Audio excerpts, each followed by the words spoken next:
তো I think তোমরা সবাই এই ম্যাথটা সলভ করে ফেলেছো। তাহলে দেখি আমাদের এখানে দেওয়া আছে কি, একটা রাইফেল থেকে গুলি ছোড়া হলো।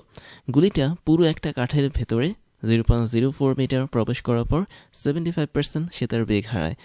গুলিটি কাঠের ভেতরে আর কতটুকু দূরে প্রবেশ করবে? তাহলে খুবই সিম্পল একটা ম্যাথ, এবং এটা খুবই সোজা একটা ম্যাথ, এবং এখানে সব কিছু কিন্তু আমাদের অলরেডি দেওয়া আছে। তাহলে দেখো, গুলিটা যদি আদিবেগ ধরে নিই v0, তাহলে v0 বেগ নিয়ে সে হচ্ছে একটা কাঠের ভেতরে প্রবেশ করলো। কতটুকু প্রবেশ করলো? S1 দেওয়া আছে, 0.04 মিটার পর্যন্ত প্রবেশ করলো। করার পর সে একটা বেগ হারালো, এবং ধরো সে বেগ হারিয়ে তার শেষ বেগটা হচ্ছে v পরিমাণ করলো। তাহলে এই যে v পরিমাণ বেগ সে পেল, এটা আসলে 75% হারানো বেগ।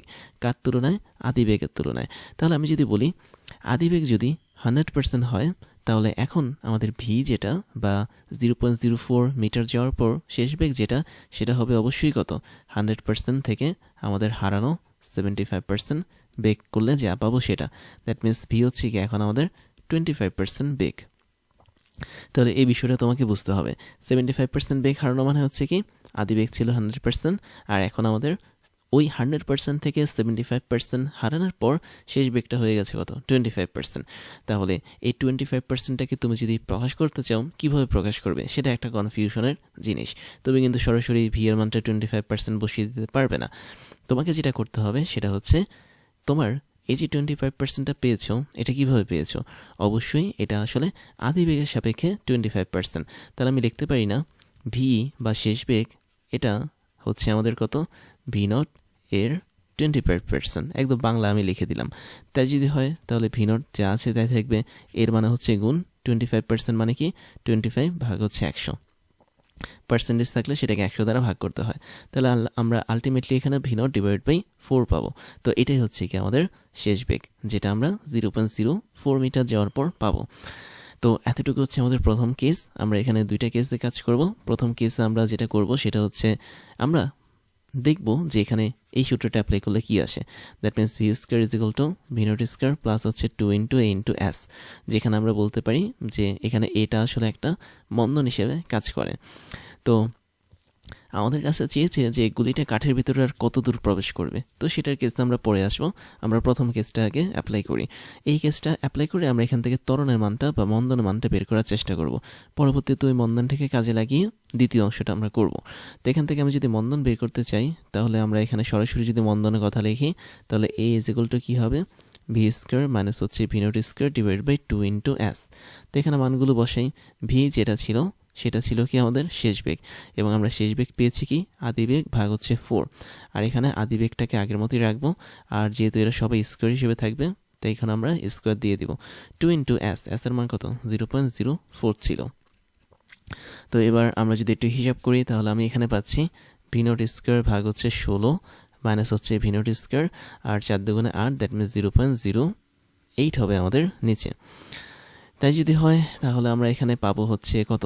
উপরে পাবো হচ্ছে 16, 16 একে 16 মাইনাস হচ্ছে 15 v0 স্কোয়ার ডিভাইড বাই হচ্ছে 16 পাবো, আর নিচে যেটা পাবো সেটা হচ্ছে 0.08 পাবো। এবং আলটিমেটলি এটাকে যদি আমি একটু হিসাব করি, a ইজ ইকুয়াল টু যেটা আসবে সেটা হচ্ছে আমাদের উপরে আসবে হচ্ছে -15 v0 স্কোয়ার, আর নিচে আসবে হচ্ছে 16-র সাথে 0.08 গুণ। তো এটা হিসাব করলে আসে হচ্ছে 1.28। তো তাই যদি আসে, এটা হচ্ছে কি আমাদের ত্বরণের মান। এবং এক্ষেত্রে আমরা যেটা করে থাকি সেটা হচ্ছে, পরবর্তী ধাপটা আমরা এখন দেখি, যেহেতু আমরা ত্বরণ পেয়ে গেছি। তো আমি যদি এখন দ্বিতীয় ধাপটা করি, দ্বিতীয় ধাপে দেখতে পাচ্ছি গুলিটি কাঠের ভিতরে আর কতটুকু প্রবেশ করবে। তাহলে গুলিটা এখন মাঝামাঝি অবস্থায় আছে প্রথম ধাপ পার হয়ে, এবং দ্বিতীয় ধাপে যখন সে যাবে, দ্যাট মিনস সে কাঠের ভিতরে যেহেতু আরেকটু ভেতরে ঢুকবে, তখন তার শেষ বেগটা হয়ে যাবে কি অবশ্যই 0।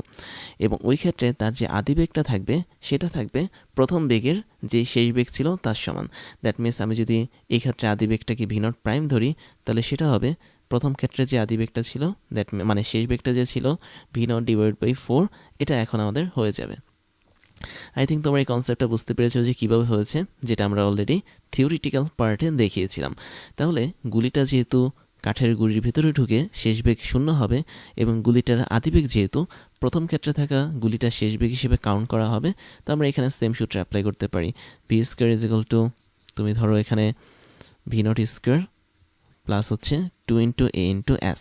তো এখন আমি যদি এই সূত্রটাকে আরও একবার অ্যাপ্লাই করি এখানে, আমরা এখানে ভি বা শেষ বেগের মান পাচ্ছি হচ্ছে 0, আদি বেগ বা ভিনট যেটা সেটা আসলে ভিনট প্রাইম হিসেবে কাজ করবে এবং আলটিমেটলি এটা ভিনট বাই 4 হিসেবে কাজ করবে, এবং 2 ইন্টু ত্বরণ যা আছে তাই থাকবে, চেঞ্জ হবে না। অ্যাস যেটা সেটা আমরা আসলে জানি না, এবং আমরা এখানে চাচ্ছি কি আর কত দূরে প্রবেশ করবে এই অ্যাসটাকে বের করতে। তাহলে তুমি ধরে নাও S2 হচ্ছে আমাদের সেই কত দূরে প্রবেশ করা মানটা। তো আলটিমেটলি আমরা যদি এটাকে ওই পাশে নিয়ে আসি, that means V naught square divide by 4 4 16 হবে, আর এই জায়গাটা থাকবে হচ্ছে কি -2 ইন্টু এ ইন্টু S2। তো আমি S2কে আগে লিখলাম, এটাকে পরে লিখি। এর মান কত ছিল? আমরা কিন্তু উপরে এর মানটা বের করেছিলাম, এটা that means -15 V naught square divide by ছিল হচ্ছে 1.28, এতটুকু ছিল আমাদের এর মান। তো আলটিমেটলি উভয় পক্ষ থেকে আমরা দেখতে পাচ্ছি কিছু জিনিস কাটা যায়, ভিনট স্কোয়ার তো কাটাই যাবে, এবং আলটিমেটলি এখানে হচ্ছে কত হবে, আই থিঙ্ক আমি যদি সবগুলো একসাথে করি 1.28টা উপরে যাবে এখানে, 16 ইন্টু 2 দ্যাট মিনস 32 এখানে আসবে। দ্যাট মিনস আমি একটু ভেঙে দেখাই, 16 ইন্টু 2 হচ্ছে এখানে আসবে, মাইনাস মাইনাস প্লাস হয়ে যাবে, এবং S2 শুধুমাত্র এখানে বাকি থাকবে, আর এই জায়গাটাতে হচ্ছে আমাদের ভিনট স্কোয়ার তো কাটা। তো আলটিমেটলি এটাই কিন্তু আমাদের S2 এর মান হবে না। এখানে আবার 15 আছে না, 15 আছে, 15টা হচ্ছে এখানে গুণ হবে, তো আমি এখানে 15কে গুণ করে দিলাম। ওকে, তো এবার মোটামুটি আমাদের কমপ্লিট, এবং এটা যদি হিসাব করি ক্যালকুলেটারে আমি পাচ্ছি হচ্ছে 0.0026 মিটার। তো আলটিমেটলি এটাই হচ্ছে কি আমাদের যেই গুলিটা কাঠের ভেতরে আর কতটুকু প্রবেশ করবে তার মান। তাহলে আমরা এখানে কিন্তু দুইটা কেসে ম্যাথটা করলাম। প্রথম কেসে আমরা একটা নির্দিষ্ট মন্দন পেয়েছি, সেম মন্দনটা আমরা দ্বিতীয় কেসে কিন্তু অ্যাপ্লাই করতে পারি। এবার ওয়েডিমির পক্ষ থেকে তোমাদের জন্য থাকছে দারুণ কিছু সারপ্রাইজ, যার প্রথমটা হচ্ছে ডিজিটাল লাইব্রেরি।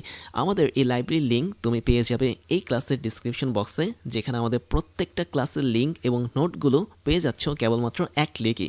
তুমি তোমার পছন্দের মতো যে কোনো সাবজেক্টের ক্লাস করতে পারবে এই লাইব্রেরি থেকে, যে কোনো ক্লাসের নোট তুমি ডাউনলোড করতে পারবে দেশের অন্যতম এই বড় ডিজিটাল লাইব্রেরি থেকে। এরপর তোমাদের জন্য থাকছে আমাদের বেস্ট রিসোর্স থেকে তৈরি করা ক্লাসগুলো, যেখানে আমরা বিশ্বের টপ লেভেলের বইগুলো ফলো করে তোমাদের জন্য ক্লাসগুলো বানিয়ে থাকি। সেই সাথে আমাদের অনেকগুলো অফিসিয়াল বই আছে, যার মধ্যে হাজারো প্রবলেমগুলো নিয়ে আমরা তোমাদের জন্য ক্রাশ চ্যালেঞ্জগুলো বানাই, যেগুলো আমরা ধরে ধরে তোমাদেরকে সলভ করাই। তারপরে তোমাদের জন্য থাকছে হচ্ছে আমাদের পেইড কোর্সের সুযোগ, যেখানে তোমরা ফ্রি ক্লাসগুলোতে এত পরিমাণ সুযোগ পাচ্ছ, এবং সেখানে পেইড কোর্সগুলো তোমাদের জন্য, তোমাদের প্রিপারেশনের জন্য অনেক বেশি পরিমাণ ইম্পর্টেন্ট, যেগুলো তোমাদের প্রিপারেশনগুলোকে এক্সট্রা একটা লেভেলে নিয়ে যাবে। আমাদের পেইড কোর্সগুলো সম্পর্কে ডিটেলস জানার জন্য তোমরা আমাদের এই ক্লাসের ডিসক্রিপশন বক্সে যেতে পারো, সেখানে আমাদের অফিসিয়াল ওয়েবসাইটের লিঙ্ক পেয়ে যাবে, এবং সেখানে গিয়ে তোমরা জানতে পারবে আমরা বছরের কোন সময়টাতে কোন ধরনের কোর্সগুলো রানিং করাচ্ছি এবং কোন ধরনের কোর্সগুলো আমরা পরবর্তীতে লঞ্চ করব। এরপরে তোমাদের জন্য থাকছে আমাদের স্টুডেন্ট কমিউনিটি, তোমরা সেখানে জয়েন করতে পারো। আমাদের অফিসিয়াল ফেসবুক পেজের লিঙ্ক হচ্ছে facebook.com/oedemy, এবং তোমরা চাইলে আমাদের ফেসবুক গ্রুপেও জয়েন করতে পারো। গ্রুপের লিঙ্ক হচ্ছে facebook.com/groups/oedemy। তারপর তোমাদের জন্য থাকছে আমাদের ক্লাস এবং কোর্স নিয়ে সমস্ত আপডেট খবর জানার প্রসেস। তার জন্য তোমাকে জয়েন করতে হবে আমাদের টেলিগ্রাম চ্যানেলে, এবং আমাদের টেলিগ্রাম চ্যানেলের লিঙ্ক হচ্ছে t.me/oedemy। এখানে জয়েন করলে তোমরা আমাদের প্রতিদিনের ক্লাসের খবরগুলো পেয়ে যাবে, কোন দিন কোন কোর্সটা আমরা লঞ্চ করছি, কোন কোর্সটা বর্তমানে রানিং আছে, কোন কোর্সটাতে তুমি ভর্তি হতে পারবে, সমস্ত ধরনের খবর তোমরা জেনে যাবে আমাদের এই টেলিগ্রাম চ্যানেল থেকে। তাহলে এখনই জয়েন করে ফেলো t.me/oedemy এখানে গিয়ে। এবার আমি তোমাদেরকে আমার পরিচয়টা জানাচ্ছি। আমি হচ্ছি ইমতিয়াজ, ওয়েডেমি সহ ক্রাশ ইঞ্জিনিয়ারিং এবং টকডেমির ফাউন্ডার হিসেবে কাজ করছি, যেখানে ওয়েডেমিতে আমি স্কুল এবং কলেজ লেভেলের স্টুডেন্টদেরকে পড়াই, ক্রাশ ইঞ্জিনিয়ারিংয়ে আমি ইঞ্জিনিয়ারিং লেভেলের স্টুডেন্টদেরকে পড়িয়ে থাকি, এবং টকডেমিতে মেডিকেল সায়েন্সের স্টুডেন্টদেরকে পড়িয়ে থাকি। সেই সাথে আমি বিগত 10 বছর ধরে 5 লাখেরও বেশি স্টুডেন্টদেরকে অনলাইন এবং অফলাইনে পড়িয়েছি। আমার এডুকেশনাল ব্যাকগ্রাউন্ড হচ্ছে বিএসসি কমপ্লিট করেছি ইলেকট্রিক্যাল অ্যান্ড ইলেকট্রনিক ইঞ্জিনিয়ারিং নিয়ে, এমএসসি কমপ্লিট করেছি বায়োমেডিক্যাল ইঞ্জিনিয়ারিং নিয়ে, এবং বর্তমানে একটা ইউনিভার্সিটিতে লেকচার হিসেবে কাজ করে যাচ্ছি।